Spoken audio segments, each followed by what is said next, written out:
ఓం మహాగణాధిపతయే నమః. ఓం గురుభ్యో నమః. ఓం శ్రీమాత్రే నమః.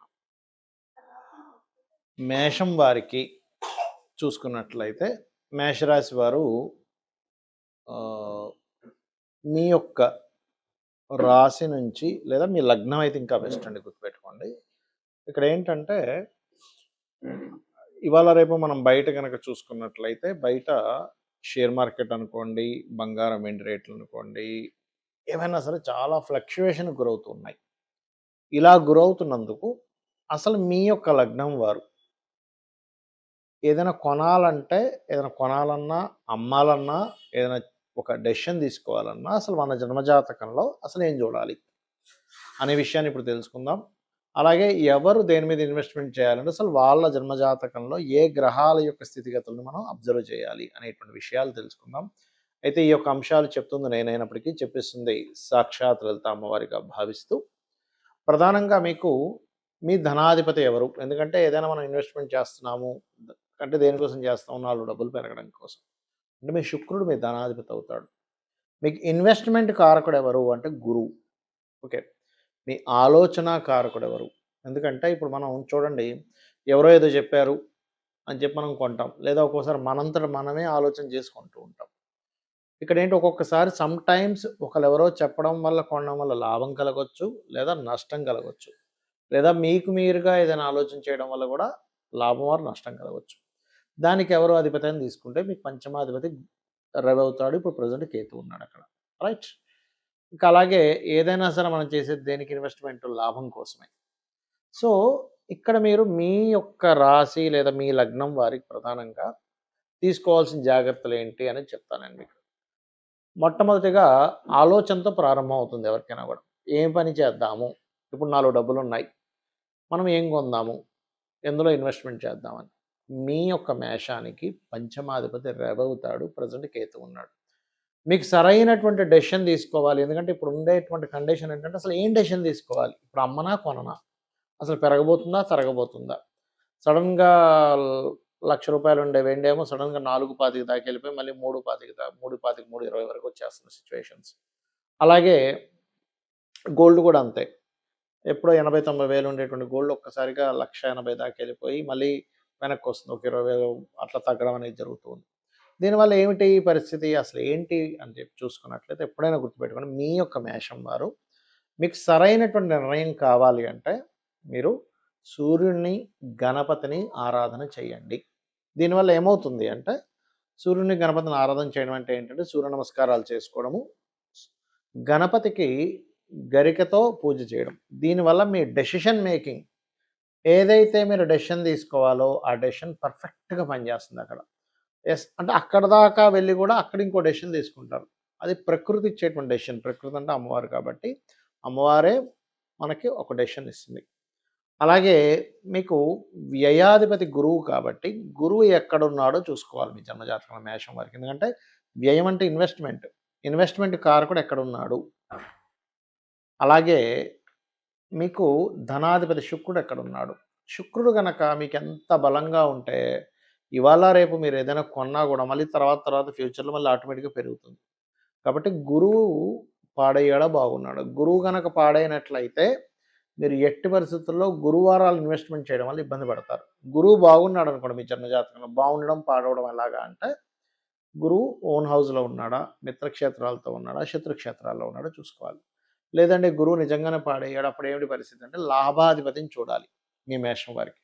అంటే లాభాధిపతి ఎలా ఉన్నాడు, మరి లాభాలు బాగా రావాలి, గురువుకు సంబంధించిన దోషం ఉంది, నేనేమి ఇన్వెస్ట్మెంట్ చేసినా లాస్ అవుతుంది అంటే మీరు ఒకటే గుర్తుపెట్టుకోవాలి, మీరు చేయాల్సిన పరిహారం ఏమిటంటే గురువుకు సంబంధించిన పరిహారం అంటే గోవులకి కాస్త అరటికాయలు తినిపించడము, అదేవిధంగా గురుగ్రహం దగ్గర దీపారాధన చేయడము, శని శుక్ర గ్రహాలకు సంబంధించిన దీపారాధన అంటే శని శుక్ర గ్రహాల దగ్గర దీపారాధన, లక్ష్మీ అష్టోత్తరం చదువుకోవడము, వెంకటేశ్వర స్వామి లేదా కాళికా అమ్మవారి యొక్క ఆరాధన చేస్తూ ఉంటే మీ లైఫ్లో ఏదైతే ఇన్వెస్ట్మెంట్స్ చేద్దాం అనుకుంటుంటామో అది సరైనటువంటి సిచ్యువేషన్లో సరిగ్గా ఇన్వెస్ట్మెంట్ చేసి మీరు ఒక లైఫ్లో ఒక స్టెప్ పైకి వెళ్ళడం జరుగుతుంది. అయితే ఇక్కడ చాలామందికి అసలు దాన్ని ఎట్లా ఎంపిక చేసుకోవాలనేటువంటి సంశయం ఉంటుంది. ఫస్ట్ ఆఫ్ ఆల్ ఏంటంటే మనం చూద్దాం అసలు ఏ ఏ సెక్టార్స్లో మనం ఇన్వెస్ట్మెంట్స్ జరుగుతాయి. ఒకటి భూమి మీద, 2 ఆయిల్స్ మీద, 3 షేర్ మార్కెట్ మీద. ఈ ఖనిజాల్లో అంటే ఈ యొక్క లోహాల్లో వీటిలో చూసుకుంటే గోల్డు, సిల్వరు, లేకపోతే మనకి బ్రాస్ అనుకోండి, లేకపోతే కాపర్ అనుకోండి, ఐరన్ అనుకోండి, ఇవన్నీ కూడా ఇన్వెస్ట్మెంట్స్, రైట్? స్టెప్ బై స్టెప్గా నేను మీకు ఎక్స్ప్లెయిన్ చేస్తాను. అసలు ఎప్పుడు ఇన్వెస్ట్మెంట్ చేయాలి, ఎలాంటి విషయాలు ఇన్వెస్ట్మెంట్ చేయాలనేటువంటిది. పాయింట్ నెంబర్ 1, మీ పర్సనల్ చార్ట్లో 12వ అధిపతి అని ఉంటాడు, గుర్తుపెట్టుకోండి. 12th లార్డ్ అంటే ఖర్చులకు కారకుడు, ఇన్వెస్ట్మెంట్స్కి కారకుడు. ఆ ఖర్చుల స్థానం ఎక్కువగా మీకు ఏదైనా ఇబ్బంది ఇస్తుందా అంటే ఏంటి, మీ యొక్క మహాదశల్లో 12వ స్థానము, 3వ స్థానము, 6వ స్థానము, అష్టమ స్థానము, మళ్ళీ 6వ స్థానము, అష్టమ స్థానం కనుక విపరీత రాజయోగాలు, నీచభంగ రాజయోగాలు ఉంటే దట్ ఈస్ డిఫరెంట్ కేస్.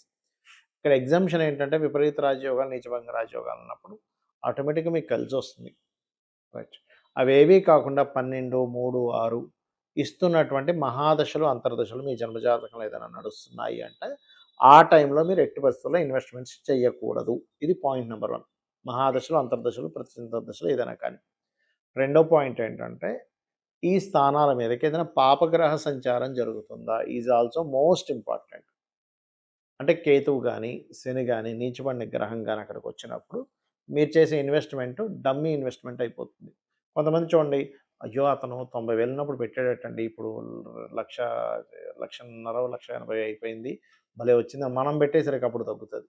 అంటే ఏంటి, మీ పర్సనల్ చార్ట్లో లాస్ అయ్యే సమయం రావడం వలన మీరు ఇన్వెస్ట్మెంట్ చేసిన సమయంలో ఇబ్బంది పడుతుంటారు. ఇది గుర్తుపెట్టుకోండి. ఇప్పుడు మనం 1 బై 1 వద్దాం. గోల్డ్‌లో నాకు డబ్బులు బాగా వచ్చాయని చెప్తారు కొంతమంది. వాళ్ళకి కారణం ఏమిటంటే ఇట్స్ వెరీ క్లియర్, పర్సనల్ చార్ట్‌లో సన్ అండ్ జూపిటర్ అంటే రవి గురువుల యొక్క స్థితి చాలా బాగుంటుందని అర్థం. వాళ్ళకి ధనయోగాలు కూడా రవి గురువుల వల్లే వస్తుంది అక్కడ, రైట్? ఇది గుర్తుపెట్టుకోండి. మీకు రవి మహర్దశ, గురు మహర్దశ నడుస్తూ ఆ మహాదశలు బాగున్నాయి, అవి లాభాన్ని ఇస్తున్నాయి, ధనాన్ని ఇస్తున్నాయి అన్నప్పుడు ఖచ్చితంగా బాగుంటుందని అర్థం, రైట్?